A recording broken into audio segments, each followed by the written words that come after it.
বয়স্ক মহিলাটাকে পার করে দিচ্ছে আমাদের একজন স্টুডেন্ট, যাকে কেউ নেই তাকে আমাদের একটা স্টুডেন্টকে বলে আবার মাঝে মধ্যে কাঁদছে মহিলাটা, দেখে খুব খারাপ লাগছে। আবার কাঁদছে, খুবই অসহায়। আমি আমার এক ছাত্রীকে বললাম দিয়ে আসার জন্য। এই দিয়ায় দিয়ায়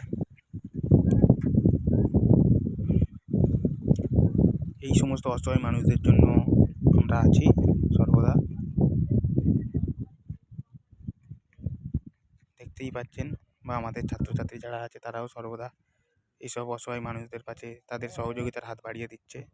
দেখতেই পাচ্ছেন কি অসহায় মানুষ, যাকে পার করার কেউ নেই, কিন্তু আমাদের 153 জনের মধ্যে একটা বাচ্চা, তাকে দিয়ে আমি এনার বাড়িতে পৌঁছে দিয়ে আসার ব্যবস্থা করেছি।